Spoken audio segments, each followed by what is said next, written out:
मैंने बुलाया क्या? भगदड़ मची भगदड़। यहाँ पर आधे घंटे तक पुलिस नहीं थी। हमारा पैसा खो गया, हमारे कपड़े खो गए, हम जाएंगे कैसे? आगे वीआईपी ट्रीटमेंट देता है लोगों को, वीआईपी कल्चर। महाकुंभ में भगदड़ मची, 60 लोग घायल हो गए, 30 लोगों की मौत का सरकारी आंकड़ा है। लेकिन क्या आप जानते हैं कि इस महाकुंभ में सिर्फ संगम नोज के पास ही नहीं बल्कि एक और जगह भगदड़ मची थी। यानी महाकुंभ में 2 जगह भगदड़ मची थी। पहला संगम नोज, दूसरा झूसी। प्रशासन कुछ भी नहीं किया। इतना टाइम से सीआरपी को बुलाया, पुलिस को बुलाया, कोई भी नहीं आया। 20 आदमी गिर गया उसके ऊपर। उसका डायबिटीज है, डायबिटीज नील हो गया, हाई प्रेशर भी है। संगम नोज हादसे के कुछ घंटे के बाद ही भगदड़ की एक और घटना घटी। दूसरा हादसा संगम नोज से महज 2 किलोमीटर की दूरी पर झूसी में हुआ। इस घटना में स्थानीय निवासी प्रत्यक्षदर्शी जनहानि का दावा करते हैं। आंकड़ा कहता है दोनों जगहों पर भगदड़ में कुल 30 लोगों की मौत हुई। यह सरकारी आंकड़ा है। सरकार की तरफ से जो आंकड़े जारी किए गए उसमें यह कहा गया कि संगम नोज पर जो भगदड़ मची और जो भगदड़ झूसी में मची, दोनों को मिलाकर कुल 30 लोगों की मौत हुई है। इसमें भी एक बहुत बड़ा पेच है, वो भी आपको समझाएंगे। झूसी की भगदड़ की बात ज्यादा नहीं की गई है क्योंकि इसके पीछे का तर्क दिया गया कि प्रशासन की प्राथमिकता महाकुंभ में जुटे करोड़ों श्रद्धालुओं की रक्षा थी और ऐसी कोई खबर महाकुंभ में दहशत फैलाकर हालात खराब कर सकती थी। आपको बता दें, झूसी में जो भगदड़ मची उसकी जो टाइमिंग है वो है सुबह 5:55। गंगा नदी के उत्तरी तट पर स्थित झूसी से संगम तक पहुंचा जा सकता है, जो गंगा, यमुना और सरस्वती का संगम स्थल है। संगम नोज के पास हुई भगदड़ के कुछ घंटे बाद यहीं पर भगदड़ हुई थी। प्रयागराज के रहने वाले लोगों का कहना था कि भीड़ इतनी थी कि वो पूरी तरीके से नियंत्रण से बाहर हो गए। लोगों ने बैरिकेड्स तोड़ने शुरू कर दिए, आगे बढ़ने लगे, एक दूसरे पे चढ़ने लगे। उन्होंने कहा कई श्रद्धालु पहले से ही चारों ओर सो रहे थे, सड़कें ब्लॉक थी, पैदल चलने के लिए जगह नहीं थी। एक चैनल के साथ एक इन्फ्लुएंसर हैं तान्या मित्तल, उनका एक इंटरव्यू इस वक्त बहुत वायरल हो रहा है। तान्या मित्तल ने दरअसल वो खुलासे किए हैं जिन्हें सुनकर आपकी रूह कांप जाएगी। तान्या मित्तल बताती हैं कि जिस दिन भगदड़ मची वो वही थी। दावा किया जा रहा है संगम नोज के ठीक ऑपोजिट झूसी में भी भगदड़ मची। इन बातों का खुलासा तान्या ने उस वीडियो इंटरव्यू में किया है। बैरियर के गिरते ही भीड़ बेकाबू हो गई थी, लोग एक दूसरे को कुचलने लगे थे, भाग रहे थे, अफरा तफरी मच गई थी, लोगों की सांस घुटने लगी थी, लोग पानी मांग रहे थे। जैसे तैसे लोगों को बचाया गया। कुछ लोग पानी की वजह से, कुछ लोगों ने जान दे दी, कुछ लोग एक दूसरे के ऊपर चढ़ गए तो वो कुचले गए। कल तक पूरे देश को सिर्फ यही बताया गया था कि प्रयागराज शहर से संगम नोज की ओर जाने वाले रूट पर भीड़ में आवाजाही इतनी ज्यादा थी कि उस रूट पर भगदड़ मच गई और भगदड़ में 30 लोगों की जान चली गई। भीड़ में अफवाह की खबर के चलते भी हादसा हुआ है, ये भी बात सामने आई है, जिसके बारे में प्रशासन ने 30 लोगों के हताहत होने की बात इस वक्त कबूली है। लेकिन संगम में स्नान के लिए गंगा नदी के दूसरे छोर पर भी लाखों लोग जमा हो रहे थे। पहली दुर्घटना के 4 घंटे बाद सुबह 5 बजे, यानी जो संगम नोज पर दुर्घटना हुई वो करीब रात के 1 बजे हुई थी। ठीक उसके 4 घंटे के बाद सुबह 5 बजे झूसी की तरफ से आने वाला 15 लाख लोगों का हुजूम भी भयानक हादसे का शिकार हुआ है, लेकिन उसके बारे में कोई खबर नहीं थी। संगम नोज के हादसे के बारे में भी कल शाम तक जाकर ही मेला प्रशासन आधिकारिक तौर पर यह कह पाया कि 30 लोगों की मौत को स्वीकार किया गया है, यानी 30 लोगों की मौत हुई है और स्थिति कुछ ऐसी बन गई थी कि कई लोग इसमें घायल हैं, यानी 60 लोगों के घायल होने की बात कही जा रही है। जबकि हताहतों की संख्या के बारे में जो प्रशासन है उनको सुबह से जानकारी थी।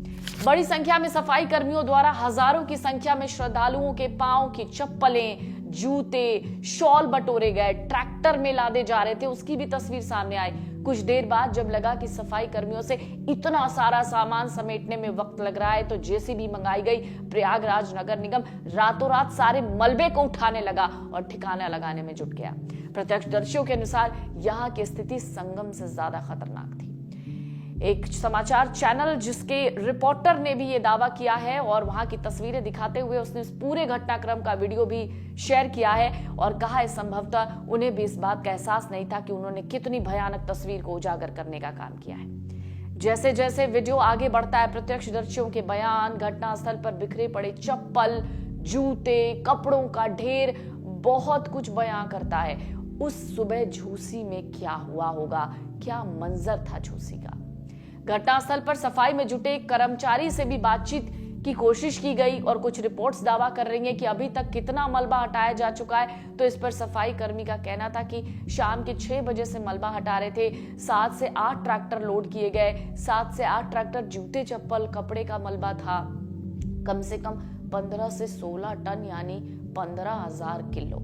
और कल रात 12 बजे भी जब इस तरीके के वीडियो सामने आए, उस वक्त भी कई तस्वीरें सामने आई जिसमें हजारों लोगों के जूते दिखे, चप्पल दिखे, यहां तक कि छोटे बच्चे के चप्पल भी देखने को मिले।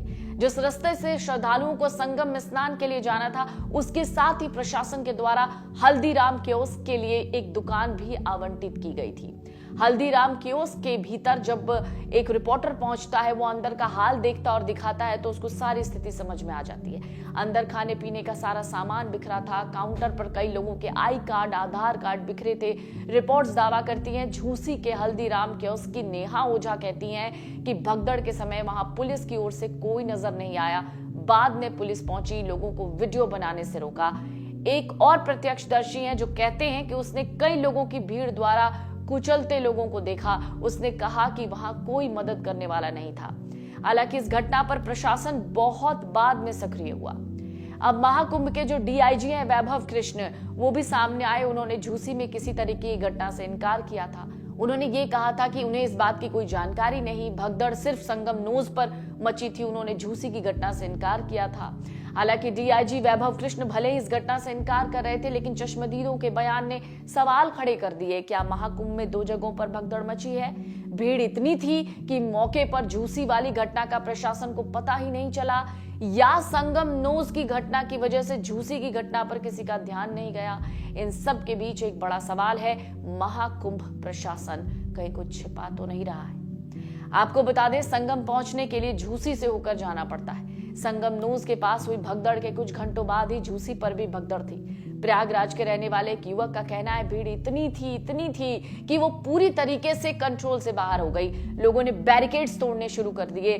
चारों ओर से श्रद्धालु आ रहे थे, सड़कें ब्लॉक थी, पैदल चलने की जगह नहीं थी। दुनिया के सबसे बड़े आयोजन में संगम नोज पर मची भगदड़ और 30 लोगों की मौत, 60 लोगों के घायल होने की खबर की रिपोर्टिंग दुनिया भर में हुई, लेकिन झूसी में हुई इस भगदड़ के बारे में अब तक गिनी चुनी खबरें सामने आई। एक चश्मदीद का कहना है, भगदड़ में उसके परिजन का हाथ टूट गया। कुछ लापता है जिनके बारे में प्रशासन कोई जानकारी दे ही नहीं पा रहा। जिस जगह पे भगदड़ हुई वहीं पर एक व्यक्ति ठेला लगाए हुए था। उसने ये भी कहा, भगदड़ में घायल हुए लोगों को पानी पिलाकर उसकी जान बचाई। 5 लाशें तो खुद उसने अपने आंखों के सामने देखी। चश्मदीदों ने बताया, झूसी में हुई भगदड़ में कुल 10 लोगों की मौत हुई। फिलहाल झूसी के सेक्टर 21 की घटना पर अब तक महाकुंभ प्रशासन चुप्पी साधे है। कोई अधिकारी कुछ नहीं बोल रहा। सिर्फ इतना बयान सामने आया कि झूसी और संगम नोज पर अगर इन दोनों जगहों पर भगदड़ मची थी तो दोनों जगहों की भगदड़ के बाद की जो मौत के आंकड़े हैं वो कुल मिलाकर 30 हैं। हालांकि अब जब झूसी की खबर सुर्खियों में आई है तो महाकुंभ पुलिस प्रशासन सक्रिय हुआ। आनन फानन में महाकुंभ डीआईजी वैभव कृष्ण सामने आए। उन्होंने कहा, झूसी में किसी प्रकार की कोई घटना नहीं थी, हादसा केवल संगम नोज पर हुआ था। उन्होंने झूसी की घटना से इनकार कर दिया था, लेकिन बाद में ये खबर सामने आती है कि इन दोनों ही घटनाओं में कुल 30 लोगों की मौत होती है, 60 लोग घायल हो जाते हैं। प्राथमिक उपचार के बाद 24 घायलों को उनके परिजन घर लेकर चले जाते हैं। अभी भी कुछ लोगों का इलाज चल रहा है। इस बीच सीएम योगी ने मृतकों के परिजनों को 25-25 लाख रुपए मुआवजा देने का ऐलान किया। साथ ही हादसे की न्यायिक जांच के आदेश दे दिए गए। अमर उजाला जीवांजलि के सारथी की मदद लें और महाकुंभ में स्नान जरूर करें।